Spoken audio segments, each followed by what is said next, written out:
A dramatic royal claim now circulating says Queen Camilla's influence over public palace money has been cut off after a confrontation that placed King Charles, Prince William, and the future of the monarchy on opposite sides of the same table. The story does not begin with a missing fortune or an obvious act of corruption. It begins with a finance officer refusing to sign one amended document, folding the paper into his jacket, and deciding that silence had become more dangerous than speaking. According to the allegation, that single refusal exposed an unofficial route through which proposals connected with Camilla's office could receive unusual priority. Hospitality costs, staffing requests, transport arrangements, and changes to royal rooms were supposedly being described as official necessities, even when internal officials questioned whether they served a clear public purpose. The accusation is explosive because it does not simply target Camilla. It suggests Charles allowed the boundary between marriage and monarchy to become dangerously unclear. That is where the real conflict begins. Charles would not only be defending his wife, he would be defending his own judgment as king. If Camilla's office used his name to push disputed requests through the system, then officials could argue that royal loyalty had been turned into administrative pressure. If Charles knew nothing, critics could say he had lost control of his household. If he knew enough to suspect a problem but avoided confronting it, the damage would become deeply personal. The viral account places William in the most uncomfortable position of all. As heir, he would be expected to protect the institution he will one day inherit. As a son, he would be watching his father's marriage become part of a public finance dispute. Supporting restrictions could make him look like he was weakening Charles before the end of the reign. Opposing them could make him look unwilling to defend accountability, because the person involved was family. Camilla's position would be equally painful. She could remain queen, carry out engagements, support charities, and appear beside Charles while still losing every route into financial discussions. Her title would remain visible, but her administrative influence would disappear. The story imagines her approaching a meeting she had attended before and finding her place card removed. Inside the room, William would already be seated. No one would raise a voice. A door closing quietly would deliver the message. That kind of exclusion is more emotionally powerful than a public argument because it creates uncertainty. Was Camilla being punished for wrongdoing, or was she being used as the easiest symbol of a wider palace problem? Were officials protecting public money or using transparency to reduce the influence of the king's wife? Was William acting from duty, or had the crisis given him an opportunity to impose the stricter monarchy he wants to inherit? The allegation says everything turned on one reception at Windsor. Camilla's office allegedly wanted an expanded hospitality program reclassified as an official engagement. The new description would supposedly allow more of the cost to be treated as part of the monarchy's publicly supported work. Extra transport, guest accommodation, room alterations, and expenses linked to organizations within Camilla's patronage network became the center of the dispute. A palace finance officer was allegedly asked to approve the revised classification. He hesitated. Then came the phrase that changed the meaning of the request. The king expected the event to proceed without delay. The words did not directly order him to sign, but they carried the weight of the sovereign's name. He could refuse a colleague. Refusing what sounded like the king's expectation was something else entirely. The officer supposedly kept the unsigned paper and began preserving emails, meeting notes, and amended language. The story claims that later versions of the proposal moved forward even though he had refused to approve the original classification. If true, that would raise a dangerous question. Had someone corrected a legitimate administrative obstacle, or had the request been pushed through another route until the objections disappeared? Camilla's defenders could argue that royal work has always depended on delegated judgment. Not every reception fits neatly into a single category. An event can support national culture, strengthen charitable relationships, and benefit causes associated with a royal patron at the same time. Officials often have to decide whether a cost belongs to public duty, private activity, or a mixture of both? Disagreement does not automatically prove abuse. Her critics would answer that uncertainty makes written controls more important, not less. When public funds are involved, a royal office should not be able to transform personal preference into official necessity simply by invoking tradition or the king's wishes. The closer someone stands to the sovereign, the greater the risk that an ordinary request will feel like an instruction no employee can safely challenge. Charles would then face the question the story keeps circling without answering. Did Camilla use his name knowing it would pressure officials? She could insist she was communicating urgency, not issuing a threat. Charles could believe her intention was harmless while still recognizing that the effect was unacceptable. A sovereign's name cannot become a shortcut through financial controls, even when the person using it is the sovereign's wife. The most damaging possibility is that Charles had already noticed warning signs. The story suggests he had seen informal pressure, questioned certain proposals privately, and then chosen not to demand clear answers because he feared what those answers would do to his marriage. That would turn the crisis from a misunderstanding into a failure of courage. He would not be accused of authorizing every disputed decision. He would be accused of looking away. William's involvement would then become unavoidable. He could tell his father that defending Camilla's dignity was not the same as defending her access to publicly financed decisions. Charles could respond that his son was allowing accountants and advisors to humiliate the queen. William could say the rules cannot be softened whenever obedience becomes emotionally painful. Each statement would be reasonable, and each would wound the other. Catherine could see the danger before either man admitted it. She might understand why stronger controls are necessary, while also warning William not to behave like a replacement king. A reform imposed without compassion could protect the institution and still damage the family. William would have to enforce distance without appearing triumphant. Charles would have to accept scrutiny without feeling stripped of authority. The imagined oversight panel becomes frightening because its members do not need royal titles. They would compare documents, ask who approved each change, freeze proposals lacking clear justification, and remove advisors from meetings. Their power would come from procedure. Charles could appeal to tradition, service, and discretion. The panel could answer with signatures, dates, and accounting categories. That difference creates the central struggle of the story. The monarchy speaks the language of duty, trust, and continuity. Public finance speaks the language of evidence, classification, and audit. For generations, palace administration often depended on people understanding what was expected, without everything being stated directly. Modern accountability demands that the expectation be written, justified, and reviewable. Camilla would feel that change as a personal rejection because her influence operates largely through trust. She has spent years supporting Charles, developing patronages, hosting guests, and learning the rhythms of royal life. From her perspective, officials might be treating experience as suspicion. From the reviewer's perspective, experience cannot exempt anyone from controls designed to protect public confidence. The story then adds a second pressure point. Several proposals connected to Camilla's household were supposedly changed after objections had been raised. A staffing expansion was presented as operationally necessary. A room project was described as urgent. Transport and hospitality requests were linked more closely to official duties. No single proposal had to prove corruption.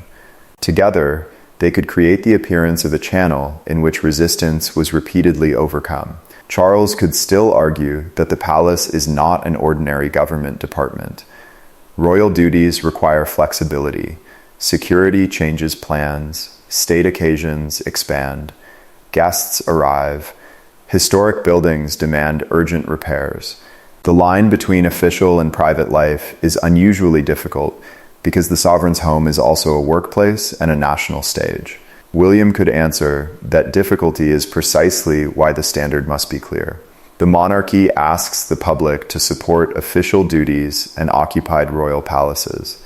That arrangement survives only while people believe the money is being used for identifiable public purposes. A system that depends on everyone trusting private conversations will eventually fail when trust weakens. The audience is therefore held between two possibilities.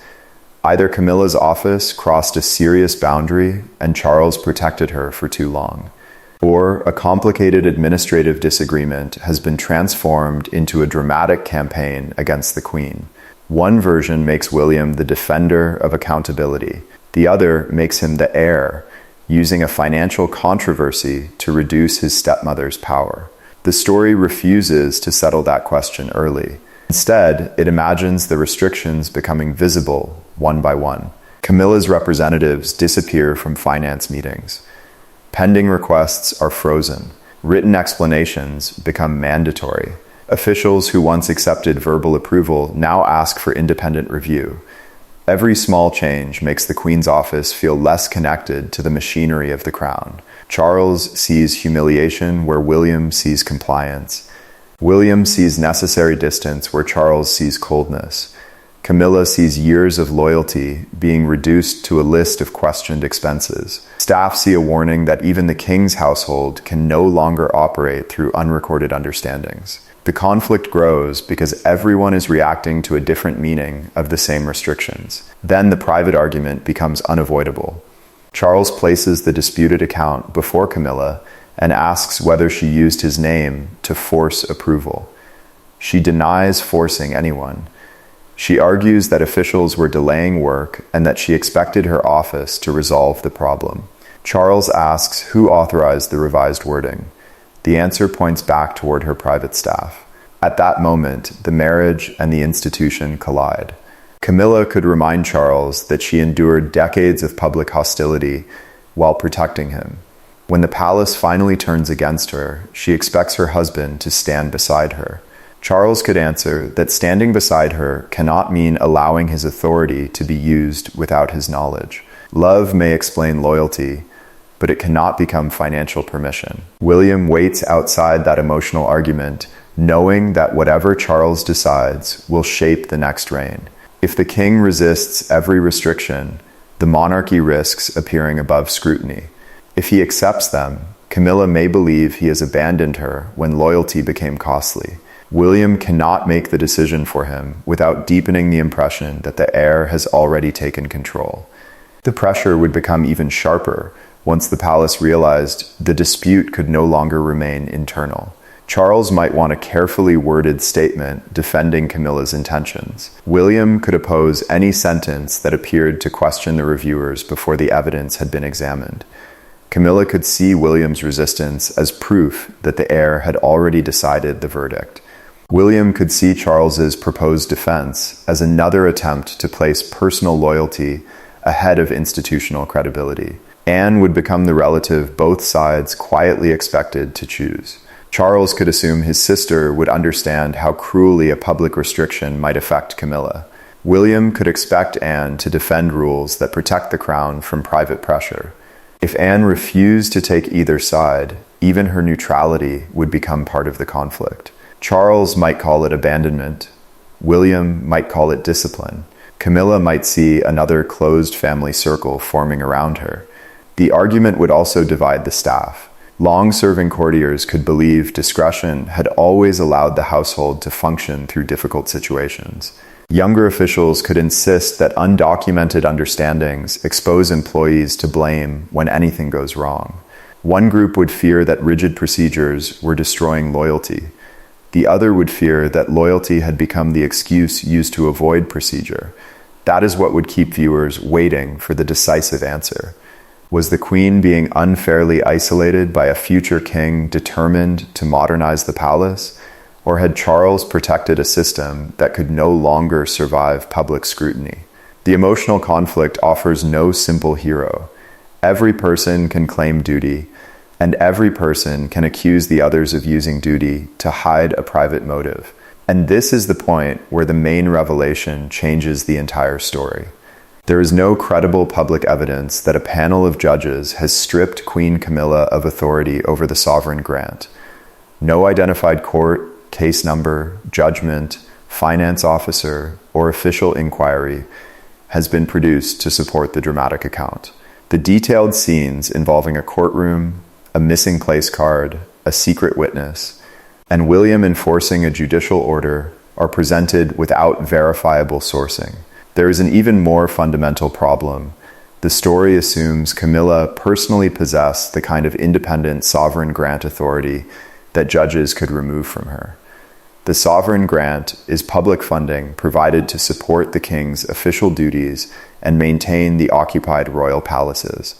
Its level is determined under legislation and reviewed through a structure involving the royal trustees. The official accounts are audited and published. Camilla is not publicly identified as an independent controller with a separate legal power to approve, redirect, or allocate the grant. That does not mean the Queen has no influence inside the household.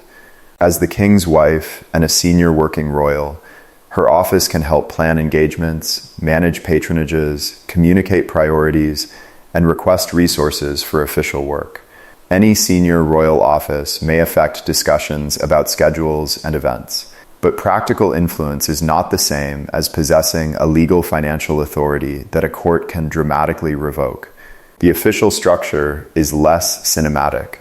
The grant supports the sovereign's official business, including central household costs, official travel, receptions, and maintenance of occupied royal palaces. HM Treasury monitors its application under the formal framework, and annual accounts provide public reporting. The royal trustees review the level of funding. Auditing and parliamentary scrutiny exist without the secret courtroom described in the viral account. The latest published Royal Household Financial Report says the sovereign grant for 2025-26 was $132.1 million and supported official duties and palace maintenance. The report presents the funding through institutional accounting, not through a personal spending power belonging to Camilla. That distinction matters because the entire viral conflict depends on treating her as though she controlled a separate stream of public money. The story may have borrowed credibility from a genuine public concern. Royal finances must be transparent enough to maintain trust. The grant is public funding, and the monarchy is expected to explain how it supports official duties. Questions about value for money, travel, staffing, palace maintenance, and privately connected interests are legitimate. Strong oversight is not an attack on the crown. It is part of the arrangement that allows the crown to receive public support. The real conflict would emerge if any royal office tried to use personal proximity to influence decisions without clear documentation. That principle applies to Camilla, William, Catherine, Charles, or anyone acting in their names. No person should be able to turn a private preference into a public obligation merely by implying that a senior royal expects it. But a general risk is not proof of a specific scandal.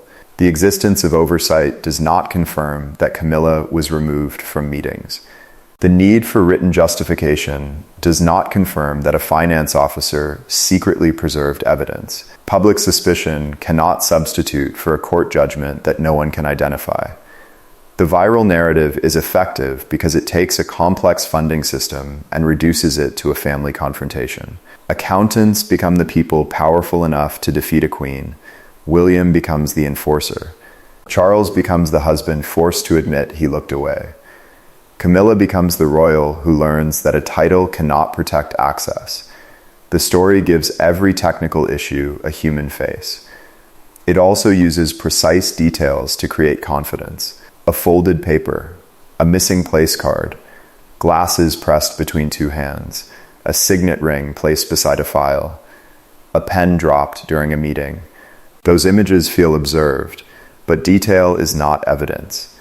Invented scenes can be more specific than verified reporting because the writer controls every gesture. The safer conclusion is not that royal finances are beyond criticism. It is that criticism must begin with documents that actually exist. The sovereign grant reports can be examined. Treasury guidance can be read.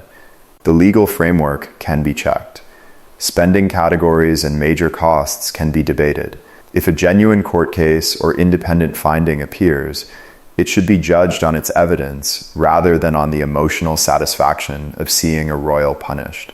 There is still a meaningful Charles-William conflict beneath the fiction. William represents a generation that knows the monarchy is judged through transparency, measurable impact, and modern expectations. Charles represents an institution shaped by long relationships, discretion, and trust. Their approaches may differ, even when their goal is the same: preserving the crown. Camilla sits at the center because her position depends on both private loyalty and public service. She is Charles's wife, but she is also a working member of an institution supported partly through public funding. The closer those roles become, the more important clear separation becomes. Protecting her dignity does not require hiding how official work is funded. Demanding accountability does not require inventing a courtroom humiliation. A real reform could involve clearer written approvals, stronger separation between privately funded activity and official duties, independent review of unusual expenditure, and public explanations where appropriate. Those measures would protect Charles as much as they restrict anyone else.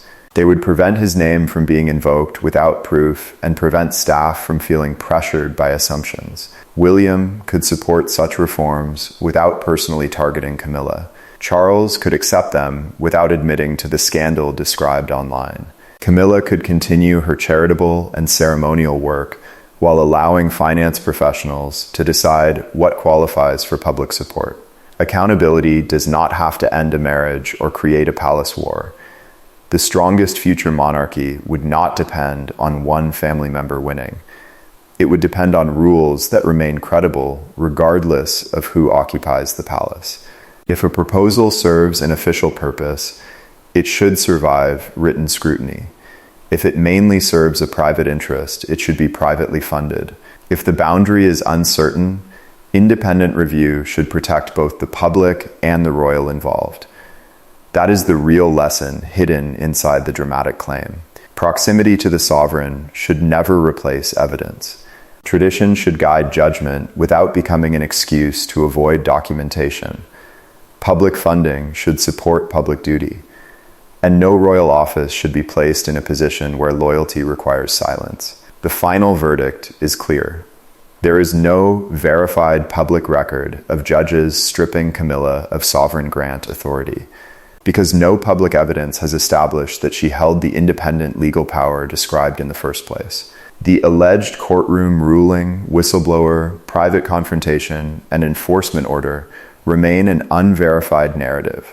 Yet the reason the story attracts attention should not be ignored. People want reassurance that the monarchy cannot use closeness, title, or tradition to escape the standards attached to public money. Charles's reign will be judged partly on whether it provides that reassurance. William's future reign will inherit the same test. The real choice is not Camilla or the monarchy. It is secrecy or accountability.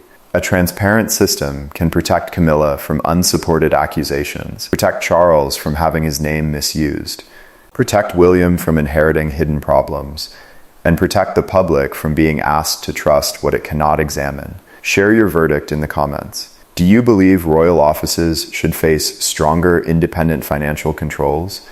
Or does the existing system already provide enough accountability? And when dramatic claims involve public money, should the palace answer them directly? Or avoid giving unsupported stories more attention? Subscribe to the Windsor Brief for more royal conflict, palace decisions, and careful analysis of the stories shaping the future of the crown.